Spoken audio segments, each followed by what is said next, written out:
Good morning, everyone. This is Uche Njoku, Sneaker Principal.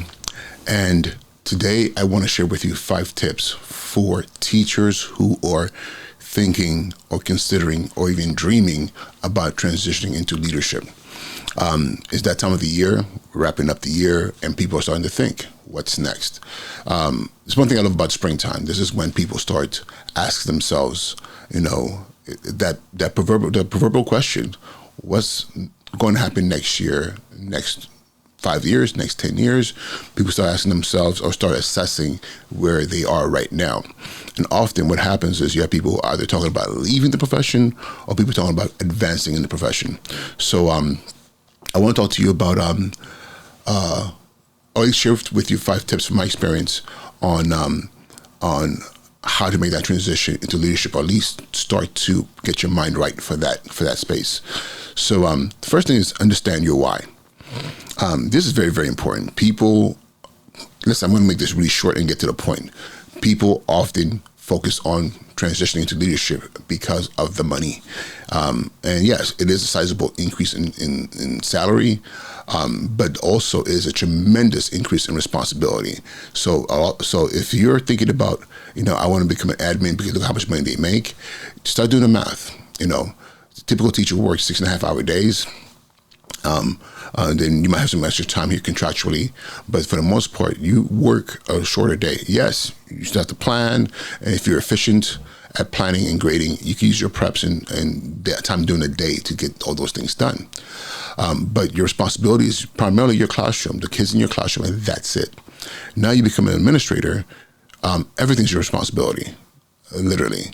We contractually typically work an hour longer than teachers, but I don't know a single day I can remember in the past year that I've worked under 9 hours.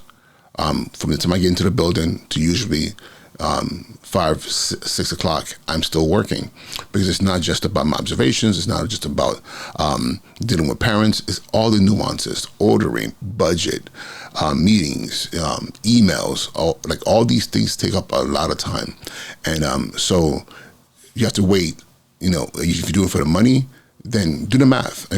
Many years ago, I did a calculation with a friend of mine, and pound for pound, majority of my teachers were making more money than me per hour, based on the amount of time I was spending in the building. So for me, going to leadership had nothing to do with money. It had everything to do with my passion and me wanting to increase as a person, and professionally as well.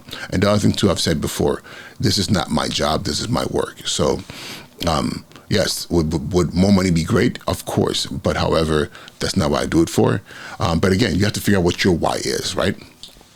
The other thing too is to gain diverse experience.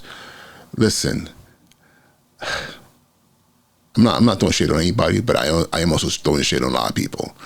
Those of you out there who say to yourselves, you know what, I think I can do that. Oh, I think I'm a great speaker. I'm very well organized, and your whole entire body of experience has only been what you did in your classroom. And that's it. No matter how successful you are in your classroom, and then you're like, okay, I now think I can go get my license to be an administrator. They're only a very, very small minority. I'm talking about insanely gifted Jordan, LeBron type teachers who it's just in them. But the majority of people, including myself, had to get a body of experience. I had to know what it felt like in different spaces so I could start to build my toolbox towards becoming a leader. So if you're thinking to yourself, I'm just going to make that transition from the classroom straight into administration, trust me, no matter how great the training is, it's nothing like having experience. And I've seen it backfire on many people. And I've shared this story before. I became a principal because of someone who was put ahead of me as a principal, who had no experience as a dean, as a teacher leader, as an assistant principal, and went straight from the classroom training to a principal. And they struggled. They really, really did struggle. And I felt bad for them because I felt like they were handicapped from the jump, not having that diverse level of experiences. The other thing too, especially when you have to deal with things that are completely out of your control, at least in your classroom, you can say, I was there, this is what happened in my classroom. As an administrator, you're often like, wait a minute, what happened, where, with who, what? And then you have to put that together and still be the voice and representative of other people. Sometimes you're fixing other people's mistakes, you're fixing other people's BS, because that's the role you're in. You are in leadership. The other thing now, kind of piggybacking what I just said about other people, you have to develop your people skills. Very, very important. If you don't care for people, don't do it. Don't do it, because that's all you're dealing with.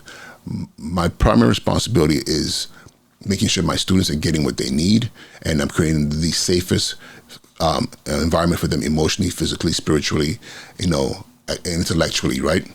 But I'm not the one teaching them. They're not in my classroom. I can't necessarily keep every child individually safe throughout in every space they're in. I rely on the extension of me, which is my teachers.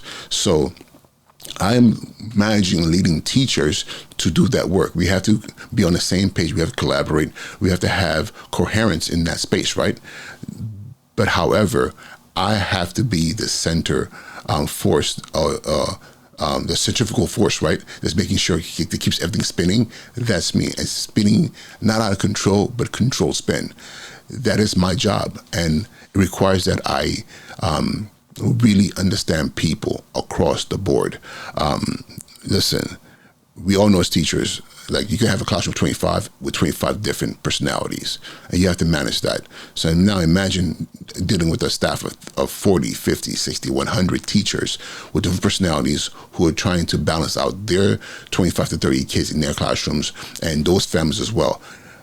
This is all a people game. So you have to be very self-aware. You have to be very emotionally mature to be able to deal with other people as well, and also coach and support them in their growth process. As we're teaching students, also we're teaching teachers. The world is ever changing, and we have to make sure that we're able as leaders to support them.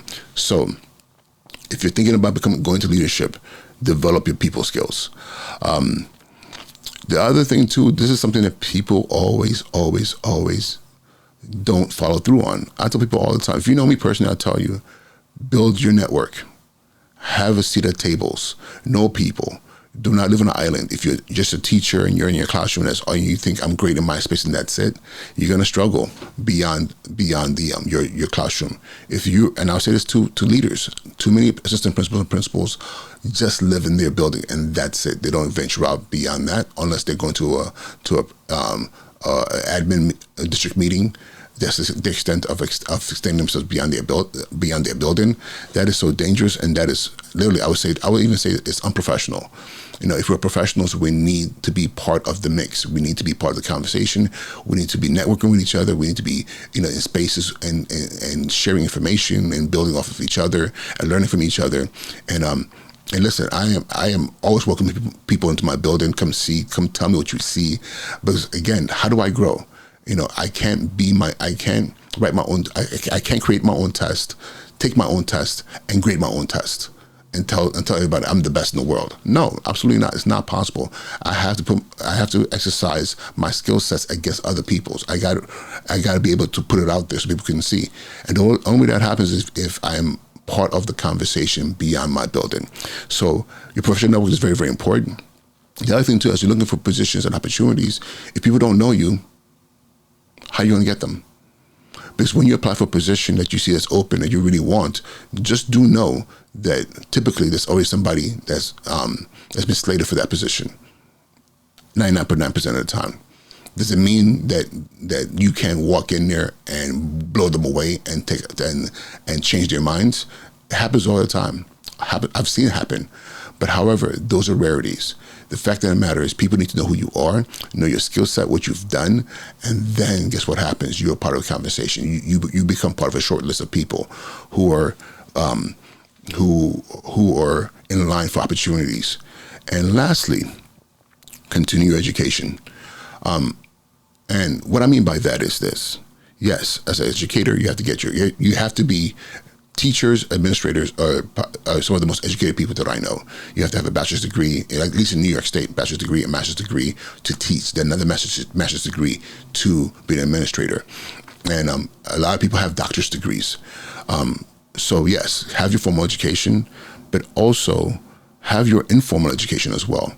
Be a constant learner. Learn what's happening, the newest trends, technologies. always be educating yourself. The other thing too, read, engage in educational social media where you're seeing what are the trends, what's happening. Listen, I love my teachers who, when I walk into their classrooms, they're mirroring what's happening in the world in their classrooms, because that tells me they're constantly paying attention. They're trying to find ways to make sure their kids are engaged in the world. This is what excites me as a leader, when I see that we're literally mirroring in the world. But that happens because you have teachers who are constantly educating themselves. They're constantly on top of their game.